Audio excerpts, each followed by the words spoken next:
Hello friends, welcome to the crash course of Indian evidence act. और आज हम बात करेंगे इस वीडियो में section 17 of Indian evidence act की। सेक्शन 17 हमारा एडमिशन को डिफाइन करता है और ये एविडेंस एक्ट का बहुत ही ज़्यादा इंपॉर्टेंट टॉपिक है, तो इसको अच्छे से समझना बहुत ज़रूरी है। बहुत सारे एग्जाम्स में ये पूछा जाता है और काफ़ी इंपॉर्टेंट है। इसके पहले के सारे सेक्शंस हम कवर कर चुके हैं, वो हमारे चैनल पे अवेलेबल हैं, आप उन्हें जाके देख सकते हैं। साथ ही में मैंने एक टेलीग्राम चैनल भी शुरू किया है फैक्टर प्रोवेंडम के ही नाम से। वहाँ पे आप ये सारी स्लाइड्स जो मैं यूज़ करता हूँ वीडियोज़ में, आप उनको वहाँ से डाउनलोड कर सकते हैं। तो आइए आज का वीडियो शुरू करते हैं। सबसे पहले हम बात करते हैं सेक्शन 17 के डेफिनेशन की। सेक्शन 17 में डेफिनेशन दी हुई है एडमिशन की, तो पहले हम उसको देख लेते हैं, ठीक है।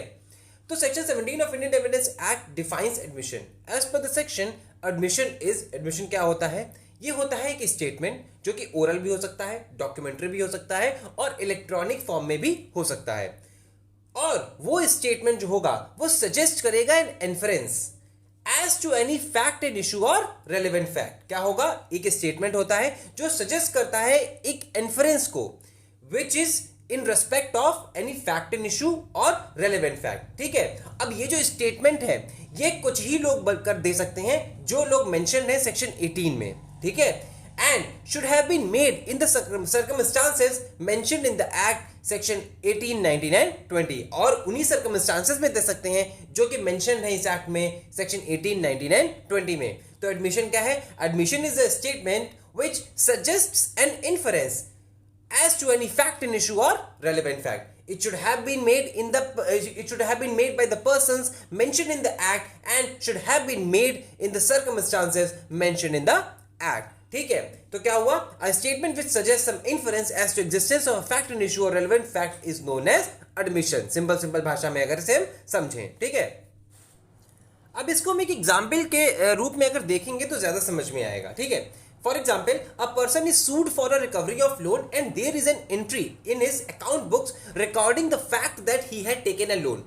That entry will work as an admission of the fact that he had in fact taken the loan, or if he makes any statement to the effect that he does owe the money, that will also be an admission. क्या है यहाँ पे कि एक person था, ठीक है, उसने एक लोन लिया, अब उसके ऊपर केस चल रहा है रिकवरी ऑफ लोन का। अब वो कह रहा है कि हमने लोन लिया ही नहीं। अब उसकी जो अकाउंट बुक है, उसके अकाउंट बुक में एक स्टेटमेंट लिखा हुआ है कि उसने एक लोन लिया है। तो उसका जो ये स्टेटमेंट है that will work as an admission of the fact that he had in fact taken the loan, ठीक है।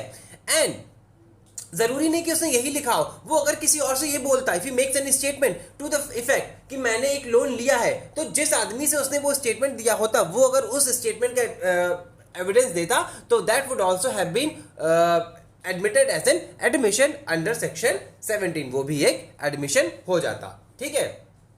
उम्मीद है यहां तक आपको समझ में आया होगा। अब ये नेसेसरी नहीं है कि स्टेटमेंट इतना ज्यादा जो है कंक्लूसिव हो कि मतलब उसने अकाउंट बुक में ही लिख रखा हो कि मैंने जो है लोन ले रखा है, या उसने किसी से बोल ही रखा हो कि मैंने लोन ले रखा है। जरूरी नहीं है कि एकदम कंक्लूसिव स्टेटमेंट्स हो। हम ऐसे फैक्ट्स को भी रेलेवेंट मानते हैं सेक्शन 17 में, जिनसे किसी फैक्ट एंड इशू और रेलेवेंट फैक्ट का इन्फ्रेंस निकाला जा सकता है, ठीक है। For example, a person is charge with the cause of causing of death by poisoning, ठीक है, और उसने एडमिट कर लिया है कि उसने पॉइजन परचेज कर लिया है। अब उसके पॉइजन परचेज किया उसने, ठीक है, तो हम इससे ये इन्फ्रेंस निकाल सकते हैं कि शायद इसी आदमी ने उसको मारा। लेकिन अगर वो ये प्रूव कर देता है कि उसने कोई वो इनोसेंट रीजन की वजह से खरीदा था, तो वो इन्फ्रेंस खत्म हो जाता है। तो यहां पे हमने देखा कि अगर एक ऐसा एक्ट है जिससे हम कोई इन्फ्रेंस ड्रॉ कर सकते हैं किसी फैक्ट एंड इशू और रेलेवेंट फैक्ट के रिस्पेक्ट में, तो वो जो स्टेटमेंट है या वो जो कंडक्ट है वो भी रेलेवेंट बन जाता है हमारे सेक्शन 17 के अंदर, ठीक है। तो हमने यहां पे क्या देखा कि जरूरी नहीं है कि एकदम कंक्लूसिव स्टेटमेंट हो। आप कोई भी एक नॉर्मल स्टेटमेंट भी हो सकता है, लेकिन उस स्टेटमेंट से क्या होना चाहिए?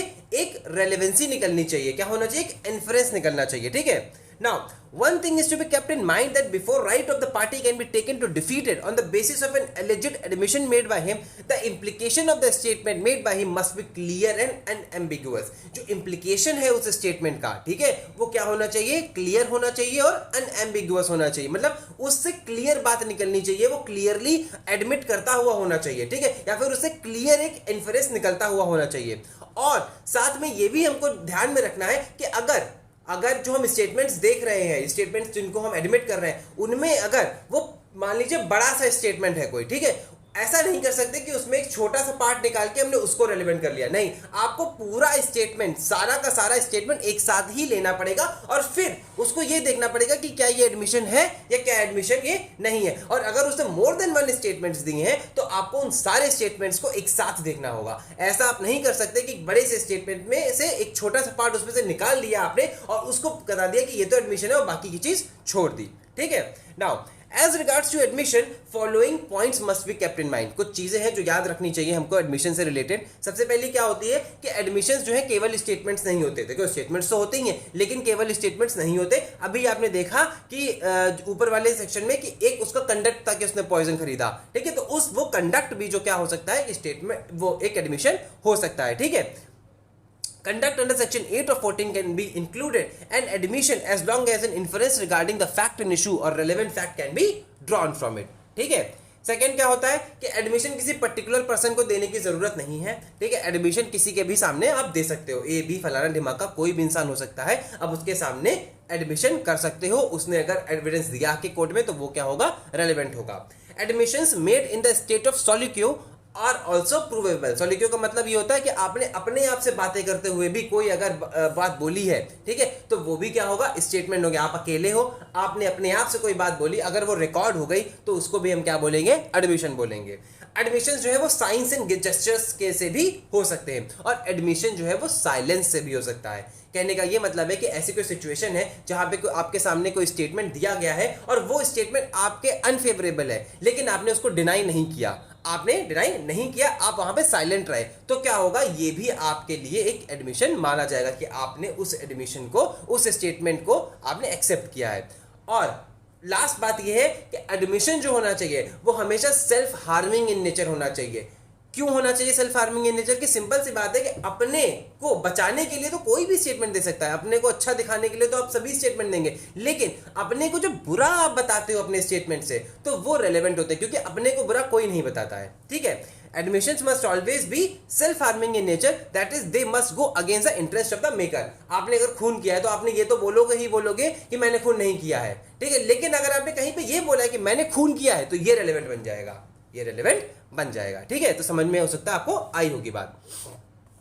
नाउ आगे हम बढ़ते हैं और देखते हैं एडमिशन कितने तरीके के होते हैं। तो एडमिशन मेनली दो तरीके के होते हैं, एक होता है फॉर्मल एडमिशन, एक होता है इनफॉर्मल एडमिशन।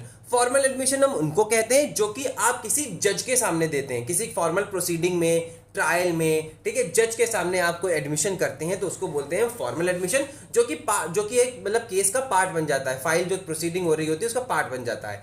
इनफॉर्मल एडमिशन कौन से होते हैं? जो किसी के भी सामने देते हैं, ठीक है, वो उनका कोई मोड नहीं होता है, वे नहीं होता है, कोई पर्टिकुलर पर्सन नहीं होता है, किसी के सामने भी एडमिशन दे सकते हैं, ठीक है। नाउ अब इसकी इंपॉर्टेंस क्या थी, फॉर्मल एडमिशन कितना इंपॉर्टेंट है इनफॉर्मल एडमिशन से? इसके बीच में जस्टिस सरकारिया थे, ठीक है, उन्होंने Nagindas Ramdas versus Dalpatram Ichharam, ये केस था, इसमें बोला था कि admissions if true and clear are by the best proof of the facts admitted.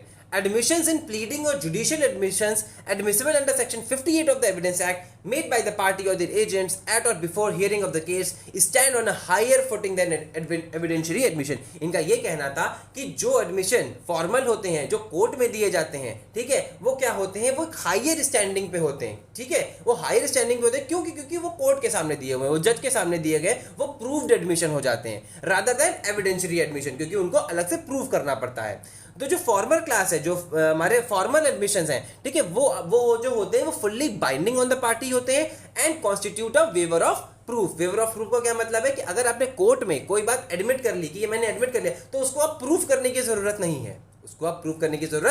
है, they constitute as a waiver of proof. They by themselves can be made the foundation of the rights of the parties. On the other hand, evidentiary admissions which are receivable at the as trial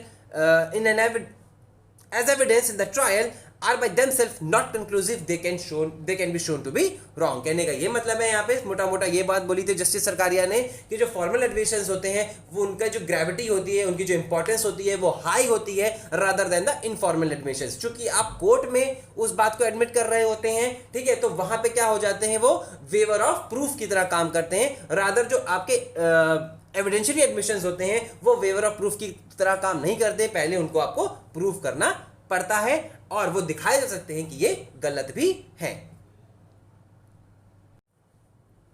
अब एक आखिरी topic हम देखते हैं admissions and hearsay का। ठीक है, admissions जो होते हैं वो हमारे हियरसे एविडेंस का एक्सेप्शन होते हैं। नॉर्मली हम पहले भी डिस्कस कर चुके हैं ये कि जो हियरसे एविडेंस होता है वो एडमिसिबल नहीं होता है कोर्ट में। ठीक, लेकिन जैसे कि हमने देखा था res gestae is an hearsay exception to the hearsay evidence, ऐसे ही जो हमारा एडमिशन भी होता है वो भी होता है exception to the hearsay evidence. Example से समझते हैं, ज्यादा समझ में आएगा। देखिए, if for example a question is how a fire started, question ये है कि आग कैसे लगी। तो जिसने वो विटनेस की होगी आग लगते हुए या एक्सप्लोजन को होते हुए देखा होगा कि, और जिसके पास पर्सनल नॉलेज है उस फैक्ट की, तो केवल वही पर्सन जो है उसका ओरल एविडेंस दे सकता है। ठीक है, उसका ओरल एविडेंस कोई और नहीं दे सकता है। अगर मान लो उसने जाते समय वो घर जा रहा है, घर जाते समय उसने किसी और पर्सन से बताया कि ऐसे ऐसे आग लगी थी, तो जो अदर पर्सन है वो एविडेंस नहीं दे सकता आके। क्यों? क्योंकि वो उसके लिए हियर से हो गया, उसने बी से केवल सुना था, उसने उस आदमी से केवल सुना था, डायरेक्ट नहीं कुछ देखा था, तो वो ओरल एविडेंस नहीं दे सकता है। लेकिन एडमिशन के केस में ऐसा हो जाता है। फॉर एग्जांपल, ए ने बी को सू किया लोन के लिए, ठीक है। अब बी ने सी को स्टेटमेंट दिया था कि यार मैंने लोन लिया तो था। अब सी यहां पे बी के स्टेटमेंट को जाके प्रूव कर सकता है कोर्ट में, और ये बी का स्टेटमेंट जो है वो एडमिशन मान लिया जाएगा। ठीक है, सेक्शन 60 हमारा कहता है कि ओरल एविडेंस हमेशा डायरेक्ट होना चाहिए, ओरल एविडेंस हमेशा डायरेक्ट होना चाहिए। इसीलिए जब वो एक्सप्लोजन वाला जो फायर वाला सिनेरियो था उसमें हमने तीसरे बंदे का एविडेंस नहीं लिया था क्योंकि वो हियर से एविडेंस था। लेकिन एडमिशन के केस में हमने सी का जो स्टेटमेंट था कि सी ने बोला कि बी ने हमने एडमिट किया है कि लोन हम ले रखे हैं, तो ये एडमिशन जो है, ये जो फैक्ट है, ये स्टेटमेंट जो है, ये एडमिशन के तौर से काम करेगा। And hence admissions are an exception to the hearsay evidence. ठीक है, रिटन एडमिशन आपने किसी को दिया है तो प्रॉब्लम ही नहीं होती है किसी को समझाने में कि तो भैया आपकी ज्यादा से ज्यादा क्या होगा कि हैंडराइटिंग मैच कर ली जाएगी आपकी, लेकिन ओरल एविडेंस में दिक्कत होती है। इसीलिए कहा जाता है कि hearsay admission is an exception to the hearsay evidence. ठीक है, now hearsay evidence exclude इसीलिए किया जाता है केवल because the law wants in all the cases that the best evidence should be given. Admissions constitute an exception to the hearsay rule, क्योंकि admission though hearsay is the best evidence. कैसा evidence होता है? ये best evidence होता है। ठीक है, इससे अच्छा एविडेंस नहीं हो सकता। किसी ने अपने आप को खुद ही एडमिट कर लिया, कोई बात खुद ही एडमिट कर ली, तो इससे अच्छा रूल, इससे अच्छा एविडेंस क्या ही हो सकता है। ठीक है, अब बाकी चीजें सर्कमस्टेंशियल एविडेंस से प्रूव करेंगे, लेकिन कोई आदमी खुद ही प्रूव कर ले रहा है, खुद ही एडमिट कर ले रहा है,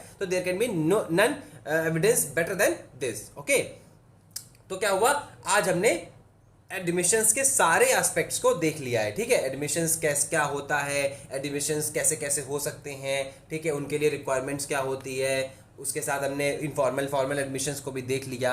साथ में हमने ये भी देख लिया कि एडमिशंस कैसे जो है वो हियर से एविडेंस का एक्सेप्शन होता है। ठीक है, अगली बार जब हम मिलेंगे तो पढ़ेंगे सेक्शन 18, 19 एंड 20 को। इसमें ये बताया गया है कि कौन कौन लोग एडमिशन कर सकते हैं और किन किन सर्कमस्टांसेस में लोग एडमिशन कर सकते हैं। ठीक है, तो अगली बार जब तक हम मिलते हैं, अच्छा, ये एक हमारी ऐप है लॉ समझो, मेकिंग लॉ इजी। अगर आपको लॉ से रिलेटेड कोई भी जानकारी चाहिए, कोई आपको आर्टिकल पढ़ना है या रीसेंट जजमेंट्स का आपको क्रिटिकल एनालिसिस जानना है, तो आप इस ऐप को प्ले स्टोर से डाउनलोड कर सकते हैं, या मैंने इसका जो लिंक है वो अपने डिस्क्रिप्शन बॉक्स में शेयर किया है, आप वहाँ से उसको डाउनलोड कर सकते हैं। अगली बार जब तक हम मिलते हैं तब तक के लिए thank you and happy learning.